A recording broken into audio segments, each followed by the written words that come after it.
It's district breakdown time. Dixie's right over there. Wizzy's right here. We're talking 3-5A Division 1, and he's ready to talk Alito football, protecting Right. the tradition. This is they got their state titles, and now they're in a district with a lot of different teams in there, but I don't know. Is this the same old, same old? Some of the young bucks coming up and ready to take over where the others left off? You cannot be a 12-time, got the clock going on, 12-time champion without having an established pipeline and having that consistency that a program has. Now, last year, Ward, I was very hard on Alito, and many times this is why I have this shirt, because I was hard on Alito at times because I was very hypercritical of all of the turnovers they had. And I think this is the year where some of that may come home to roost if they do not play the Alito football that we have come to know. But Alito, like I said, you don't become a 12-time champion without having some things in the pipeline.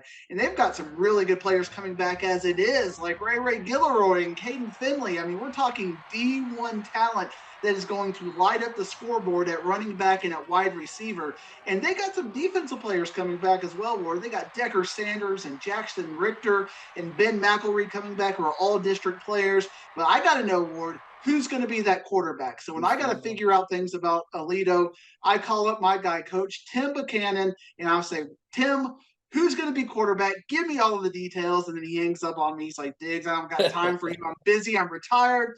Then I called Nolan Ruth, my guy, Nolan Ruth, and he said that Gavin Beard is expected to be quarterback. He's playing really well. He's worked with the Bishop kids over the Bishop generation. The Bishop tree is huge in Alito. If you are a fan of Alito, you know the legacy of the Bishops at quarterback over there. So Gavin Beard being mentioned in that voice is obviously a big deal. And he said, I said, give me one name that's really been impressive this spring. And he said, watch out for Cameron Hall, a very impressive safety who got some reps last year and has been a good standout this year in spring ball.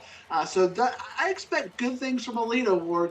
But a lot of people say, Diggs, you're playing mental gymnastics, and I got to get into education mode here because I think Alito is the number one team in the area. I think they are the probably the number one team in the state, but I don't think they're going to win a state championship. So they're like, well, how are you saying all this? That's mental gymnastics. Well, last year, I would say in every single game they played, they were a 90 to 95% favorite to win that game. It's like you got 100 marbles in the bag, and you're picking it. There's 95 blue marbles and 5 red marbles. You pick out a marble. It's most likely going to be blue. This year, I think we got a lot more of those red marbles in there. I think they only got a 70 to 80% chance to win about 5 to 8 of the games when you're talking about the playoff run and you talk about this district, because this district is really, really good, and I think that makes their probability of winning state go down. I'm really excited about Denton Ryan, Ward. I am Braden too. Mussett, we saw him last year. We saw him Mm-hmm. grow up last year. This Denton Ryan team reminds me a lot of Alito 2 years ago, like with a lot of young kids who were getting time as sophomores, sophomores and juniors. They didn't win state like Alito did 2 years ago, but they got a lot of valuable playing time. I see Cookie Warmate in there, the defensive stud. I see Ashton Choice. I see Nehemiah Warmate. Got that Warmate family there. When Denton Ryan's got a family that's going in there and laying that foundation for Ryan's success, I see a lot of successful things. And you remember, Ward, Denton Ryan Alito, that was their only real test Mm-hmm. last year. And now you got all these kids coming back and you got so many questions on Hold on. Alito. I'm not saying Denton Ryan's going to beat Alito, but I'm saying Denton Ryan is a much better team than Well, they. and a big thing that you hadn't even talked about is their O line. Everybody, you talk to coaches in the spring, and they worry about, yeah, I got these great skill position players, but if I can't keep my quarterback upright, it don't make any difference. Well, you have Ty Hayward and you have Garcia, and there's another kid that was first team as well. I mean, Garcia and Hayward are two of the top offensive linemen in the state, and like probably two of the top 10 if you really break it down. So they're going to keep that guy up. They're going to keep Braden up right, and he's going to take off everywhere.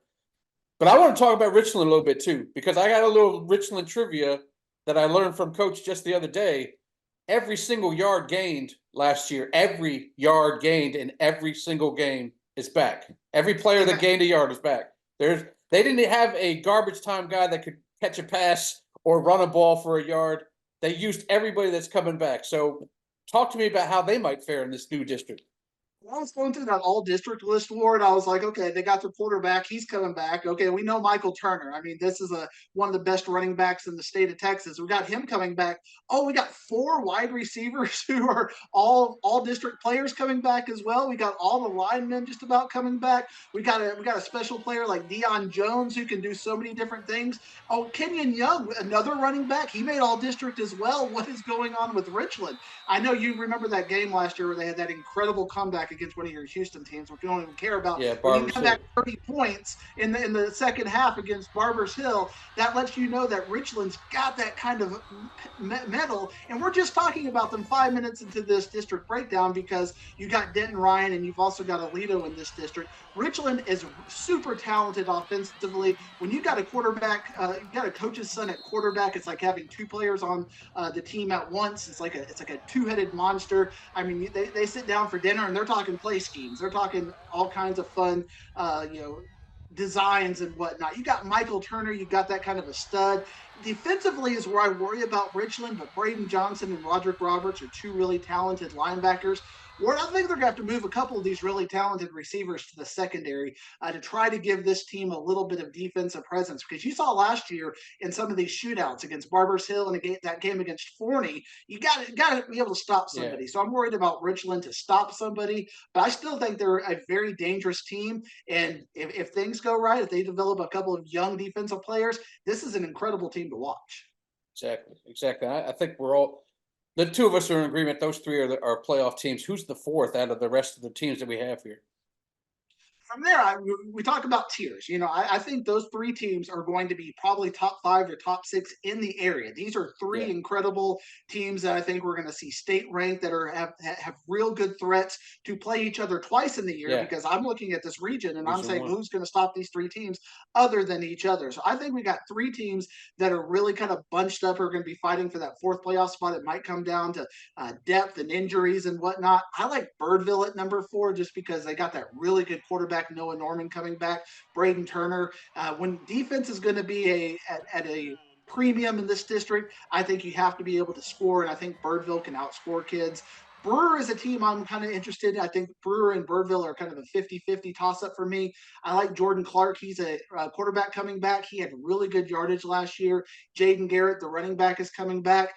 And then we're not even talking about the team that dropped down from 6A, our guys at Fossil Ridge, and we're talking about all of this talent, and we're just now getting to Fossil Ridge, but Fossil Ridge graduated everybody last year. I think Fossil Ridge next year could be a team that is on the rise, but I'm looking for who's going to put the ball in the end zone. I'm looking at what they have coming back.